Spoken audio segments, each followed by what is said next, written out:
धन्यवाद साथियों, विलंब नहीं करेंगे क्योंकि सबको जाना है पार्लियामेंट। सबसे पहले मैं डॉक्टर अभिषेक सिंघवी जी से आग्रह करूंगा कि वो ये प्रेस वार्ता शुरू करें। उसके बाद कांग्रेस अध्यक्ष श्री मल्लिकार्जुन खड़गे जी आपको संबोधित करेंगे।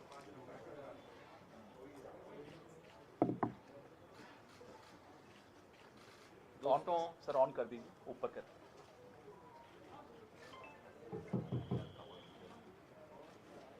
दोस्तों, ये कहानी है द्वेष प्रेरित, लापरवाही से भरी, बिना अधिकार क्षेत्र के कार्रवाई करने की कहानी। यद्यपि मैं संक्षिप्त में कहूंगा, लेकिन ये बहुत रोचक कहानी है। शोर बहुत था, जोर नहीं था। आरोप था, आधार एकदम नहीं था, कभी नहीं था। इस केस में सत्ता के दबाव पर संविधान का अंतिम प्रभाव पड़ा है। कल के निर्णय में जहां इल्जाम हवा में थे, कानून जो है जमीन पर था। और मैं आपको प्रमाणित करूंगा कैसे द्वेष से भरा है। याद रहे 2021 में ईडी ने 2021 और 2025 के बीच में राहुल गांधी जी को लगभग 50 घंटे बुला के तहकीकात की, इंटरोगेट किया। 50 घंटे कितने होते हैं? शायद 55 थे या 52 थे, मुझे एग्जैक्ट याद नहीं है। खड़गे साहब को 5-6 घंटे, सोनिया जी को 7-8 घंटे, अलग अलग तिथियों पे। दूसरा, हर तिथि पे कोर्ट में तारीख हो, कुछ फाइल करना हो, तो एक बड़े अच्छे तरीके से व्यापक रूप से लीक होता था अखबारों में। यार इतने बड़े स्कैम में आज हम ये फाइल कर रहे हैं, ये हर तिथि पे सुर्खियों में होने के लिए, शोरगुल के लिए। तीसरा, इस दौरान मैं 21 से 25 की बात कर रहा हूं, अटैचमेंट्स हुए, फ्रीजिंग हुए। कहीं किराया आ रहा है तो किराए को बंद कर दो। अब ये रोचक कहानी क्यों है कि ये शुरू हुई थी 2014 में। सुब्रमण्यम स्वामी साहब ने शुरू की थी, एक प्राइवेट कंप्लेंट की और उसमें समनिंग ऑर्डर हुआ। मैं मोटी मोटी बात कर रहा हूं, तकनीकी बात नहीं करूंगा।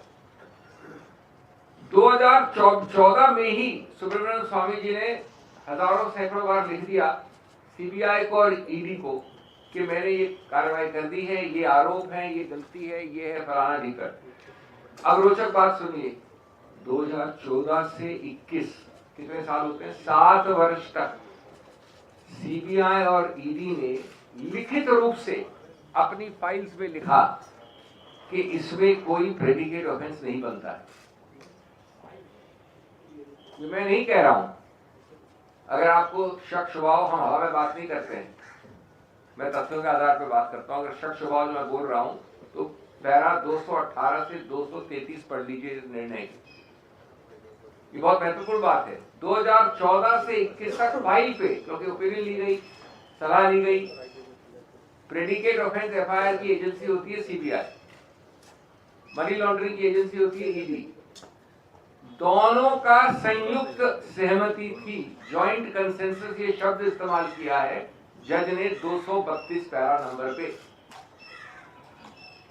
संयुक्त सहमति कि इसमें कोई प्रेडिकेट ऑफेंस का एफआईआर बनता ही नहीं है। नहीं तो आप समझिए कि 7 साल तक कोई एफआईआर लॉन्च नहीं करता गया। क्यों नहीं की लॉन्च? उसके बाद अचानक 30 जून 2021 को एफआईआर लॉन्च होती है। ये ऑफेंस हुआ है 2014 से सुब्रमण्यम स्वामी के अनुसार, और 2021 जून में जब ये होती है, उसके एकदम पहले एक सलाह ली जाती है और अचानक जो 7 साल से संयुक्त सहमति थी कि नहीं होनी चाहिए, वो एफआईआर होती है। अगर ये राजनीतिक द्वेष नहीं तो क्या है? यानी कहा गया सलाह कुछ भी हो, ओपिनियन कुछ भी हो, संयुक्त कंसेंसस कुछ भी हो, आपको एफआईआर फाइल करनी है तो कर दी। वो एफआईआर की कल कॉग्निजेंस, वो सॉरी ईसीआर कर दी, एफआईआर ने ईसीआर कर दी जून में ईडी ने। उसकी कॉग्निजेंस लेने से मना किया है कल जज ने, कल वाले निर्णय में। ये एजेंसीज के दुरुपयोग का सबसे ज्यादा प्रत्यक्ष प्रमाण है। किसकी जवाबदेही है इसके लिए, किसकी कुर्सी है, किसके विरुद्ध एक्शन लिया गया है। एक और पक्ष इस निर्णय के स्तंभ क्या है, ये बार बार कहते हैं प्रोसीजरल है, कुछ नहीं है, टेक्निकल है, प्रीमेच्योर है, कल से सुन रहा हूं मैं।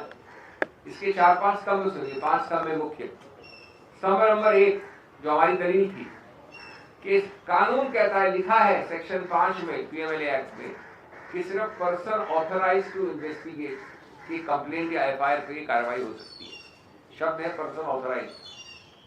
अब सुब्रमण्यम स्वामी तो पर्सन ऑथराइज नहीं है ना, तो प्राइवेट आदमी ने कंप्लेंट की थी।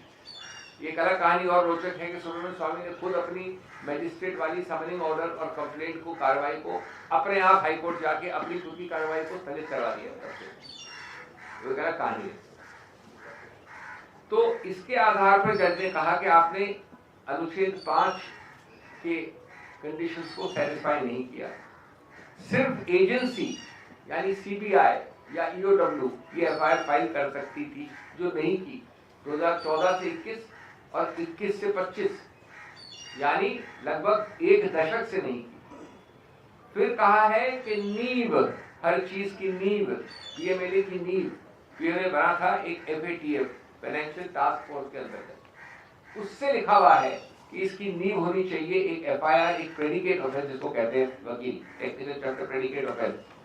और इसका उद्देश्य है कि ये परिणाम स्वरूप एक कार्रवाई होती है जिसमें इसकी नींव होती है प्रेडिकेट ऑफेंस। और निर्णय में ये कई अच्छे विस्तार से लिखा गया है। तो जब नींव नहीं तो इसमें आपको इमारत खड़ी की गई, एक इमारत राजनीतिक आरोपों से मुकदमे बनाने की। मुकदमे राजनीतिक आरोपों से नहीं बनते, वो विधि के आधार पर बनते हैं।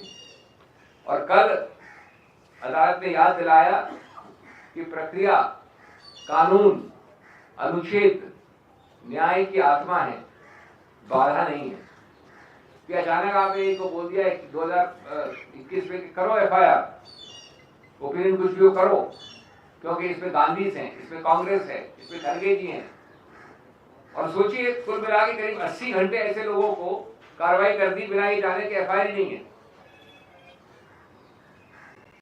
बिना कानून की नींव के खड़ा किया गया मुकदमा अपने बोझ से खुद गिर गया।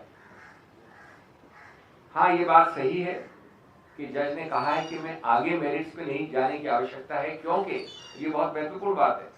कानून में, फौजदारी कानून में सबसे न्यूनतम स्टेज होती है कॉग्निजेंस लेने की।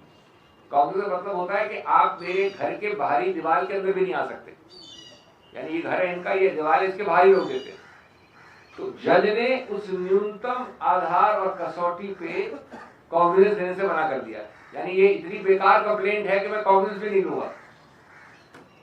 और फिर कहा है कि मैंने पूछा एएसजी राजू से कि आपने ये रोचक नई एफआईआर जो फाइल की है 3 अक्टूबर 2025 को, यानी कुछ हफ्ते पहले, तो उन्होंने कहा कि इस नई एफआईआर का कोई संबंध नहीं है, कोई प्रभाव नहीं है पुरानी वाली का। ये हम सब जानते हैं कि हमारी दलील खत्म हुई, इतनी बुलंद और इतनी मजबूत थी हमारा स्टैंड कि घबराहट में, बौखलाहट में उन्होंने एक और एफआईआर ठोक दी है 3 अक्टूबर को। उस प्रक्रिया को अलग से हम डील करेंगे। इसमें स्पष्ट लिखा है निर्णय में कि हम उस प्रक्रिया को देख नहीं रहे हैं, कुछ नहीं कह रहे हैं उसके बारे में। लेकिन ये भी आपको द्वेष बताता है, आपने संयुक्त सहमति के बाद गलत चीज की, कोर्ट ने क्वॉश की, आपको ये मालूम होते हुए आपने फिर एक नई एफआईआर ठोक दी 3 अक्टूबर को। ये सब एक राजनीतिक द्वेष की कहानी है। मैं 2 शब्द और आपको मेरिट्स पे करके अपनी बात हिंदी में खत्म करता हूँ, शायद इंग्लिश में होगा तो इंग्लिश में बोलेंगे। ये मेरिट्स में एक अजीबोगरीब केस क्यों है? वास्तव में अजीबोगरीब केस है इसलिए क्योंकि 1 मिलीमीटर जहां कोई स्थानांतरण नहीं हुआ किसी चीज का। 2 चीजें होती है स्थानांतरण के लिए, मनी लॉन्ड्रिंग की कंडीशन होती है। एक तो होता है पैसा, उसको यहां से यहां मूव करना होता है, उसको कन्वर्ट करना होता है, कैश को बदल के प्रॉपर्टी बना लीजिए। दूसरा होता है अचल संपत्ति का मूवमेंट। अब ये रोचक कहानी इसलिए है क्योंकि इसमें न तो पैसे का स्थानांतरण है, न अचल संपत्ति का है। ये एजेएल एक कंपनी है, 100 वर्ष के आसपास हो जाएंगे उस कंपनी को। उसके पास ये सब अचल संपत्तियां हैं अखिल भारतीय स्तर पे। वो अचल संपत्तियां उसी एजेएल के नाम में आज भी हैं, तब भी थी, 80 साल से थी, 50 साल से थी। 1 मिलीमीटर मूव नहीं की। उस AGL को, क्योंकि आदर्शवाद पर स्थापित कई कंपनियां आर्थिक कठिनाइयों में पड़ती हैं, ये कमर्शियली सक्सेसफुल नहीं होती है, उसको ऋण मुक्त करने के लिए, जो आज भारत की हर कंपनी करती है, भारत में कोई ऐसी कंपनी जो अपने आप को ऋण मुक्त नहीं करना चाहती। ऋण मुक्त करने का तरीका होता है, उसको जो डेट होती है ऋण, उसको हिस्सेदारी में बदल दो, इक्विटी में, कन्वर्ट डेट इनटू इक्विटी। सिर्फ इस उद्देश्य से एक नई कंपनी बनाई गई कि वो जो उसकी ऋण है वो उस कंपनी को ट्रांसफर हो जाए, यानी यंग इंडियन। अब मैं समझता हूं कि दुनिया भर तो बहुत मूर्ख होगी, ईडी बड़ी इंटेलिजेंट होगी, इतने मूर्ख हैं हम लोग कि हमने बनाया यंग इंडियन कंपनी इस पूरी अचल संपत्ति को खाने के लिए। और यंग इंडियन क्या चीज है? यंग इंडियन है not for profit section 8 company. Company का सिर्फ एक उद्देश्य होता है कि उससे पैसे निकाल के आप डिविडेंड ले लें, प्रॉफिट डिस्ट्रीब्यूट कर दें, गाड़ी घोड़ा ले लें, विमान ले लें। अरे वहां पर खड़गे जी बैठे हुए, सोनिया जी बैठी हुई, उनको कुछ नहीं मिलता है, एक दमड़ी नहीं मिलती है, और अगर देना चाहे तो भी नहीं दे सकते उनको। कानून में लिखा है, इसलिए हमने बनाई। हम इतने जबरदस्त मनी लॉन्ड्रर हैं, हमारी ब्रेन इतनी बड़ी है कि हमने इजाद करके ऐसी कंपनी बनाई मनी लॉन्ड्रिंग के लिए। ये अगर राजनीतिक इतना गंभीर मामला नहीं होता तो हास्यास्पद होता। किंडरगार्टन के लॉ स्टूडेंट जो पहले क्लास में होते वो भी नहीं इसको मानते कि मनी लॉन्ड्रिंग है, और इसके आधार पर कहते हैं कि चूंकि आपने अपना ऋण ट्रांसफर कर दिया यंग इंडियन को, इसलिए आपने मनी लॉन्ड्रिंग की। बोलिए देखिए, ज़्यादा कुछ कहना नहीं चाहता क्योंकि सारी चीज़ें हमारे एडवोकेट ने बताया है, अभिषेक मनवी जी ने, उनको सब मालूम है। मैं इतना ही कहता हूँ कि ये जो उन्होंने नेशनल हेराल्ड के नाम से केस डाला और इस उद्देश्य से ये लोग ये कर रहे हैं कि एक पॉलिटिकल वेंडेटा, एक द्वेष के दृष्टि से ये केस किया जा रहा है, और उसके कारण क्या है उन्होंने बताया। अब ये पेपर आज का नहीं, 1938 में फ्रीडम फाइटर्स ने एक पेपर को एस्टैब्लिश किया कि आज़ादी दिलाने के लिए, लेकिन ये लोग आज मनी लॉन्ड्रिंग, CBI ऐसे एजेंसीज को उपयोग करके हमारे कांग्रेस नेताओं को बदनाम कर रहे हैं। खासकर गांधी फैमिली को उन्होंने सताने के लिए ही ये केस डाला है, नहीं तो इसमें कुछ नहीं है। और कोई FIR नहीं है, कोई प्राइवेट पर्सन FIR डालता है, उसके ऊपर एक कार्रवाई करते हैं।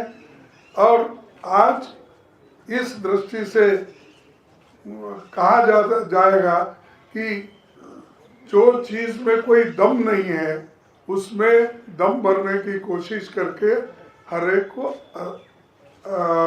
हरासमेंट कर रहे हैं। हमारे बहुत से कांग्रेस पार्टी के नेता और सभी बड़े बड़े लोग जो आज उनके सिंपथाइजर नहीं है, ऐसे 50 लोगों को ऐसे ईडी का केस डालकर सता और अपना पॉलिटिकली उसको उपयोग करने के लिए कहीं उन्होंने ये ईडी और मनी लॉन्ड्रिंग का केस डाल के उन्होंने कई MPs को अपने तरफ लिया, कई राज्यसभा मेंबर्स को लिया, कई जगह सरकारें बनाई। ये सारी चीज़ें वो किए हैं और आज फैसला न्याय के सत्यमेव जयते हमारा एक ये है स्लोगन, उसके तहत आज ये आया है।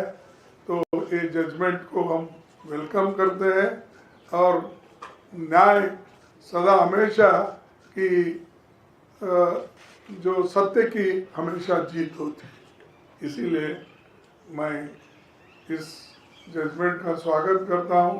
जो इसके लिए मेहनत करे हमारे लोग, उनको भी मैं अभिनंदन उनका भी करता हूं, और आप लोग इतने ठंडी में आए, आपको भी धन्यवाद।